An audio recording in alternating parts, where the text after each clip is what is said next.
Hello દોસ્તો, આજે આપણે લીલી તુવરની કચોરી બનાવીશું. તેના માટે મેં 500 ગ્રામ જેવી લીલી તુવર લીધી છે. હવે તેને મિક્સર જારમાં અધકચરી કરી લઈશું. તેના માટે મેં 2 લીલા મરચાં લીધા છે.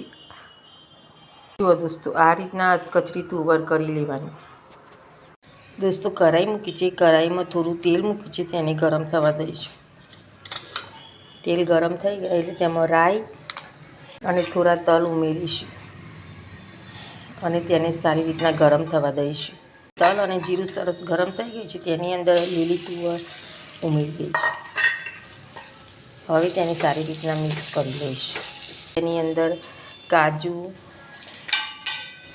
થોડી ટોપરાની છીણ ઉમેરીશું. તમારી જોડે સૂકી દ્રાક્ષ હોય તે પણ ઉમેરવાની. થોડું લાલ મરચું, થોડી હળદર, થોડું ધાણા જીરું અને થોડું મીઠું ઉમેરીશું. 1 ચમચી જેટલી થોડી ખાંડ ઉમેરીશું અને થોડું લીંબુ નીચોવી અને બધું સારી રીતના મિક્સ કરી લઈશું.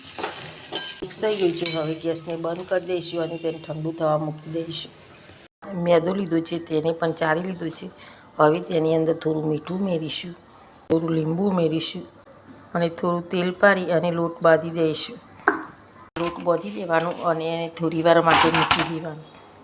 આ ઠંડુ થઈ ગયું છે. તેને સારી રીતના આ રીતના નાની નાની લોઈ બનાવી દેવાની.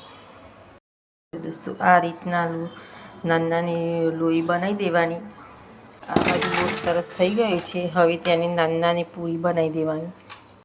આ રીતની પૂરી બનાવી દેવાની અને તેમાં એક બોલ મૂકી અને આ રીતના બધી સાઈડેથી કવર કરી લેવાનું અને ઉપરનો જે ભાગ હોય તેને આ રીતના કટ કરી લેવાનું. આ રીતના કટ કરી અને તેને આ રીતના દબાવી દેવાની અને આ રીતના કચોરી બનાવી દેવાની. તેલ ગરમ થવા મૂક્યું છે. હવે કચોરી બનીને તૈયાર છે. હવે તેલ ગરમ થઈ ગયું છે. તેની અંદર ધીમા તાપે કચોરીને સારી રીતના તળી લઈશું.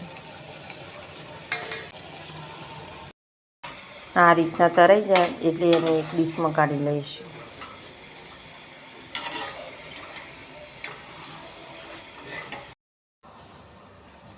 દોસ્તો, કચોરી બનીને તૈયાર છે. આ રીતના સોસ કે લીલી ચટણી જોડે તમે ખાઈ શકો છો. મારી રેસીપી ગમે તો વિડીયોને લાઈક કરજો, શેર કરજો અને સબસ્ક્રાઈબ કરવાનું ના ભૂલશો.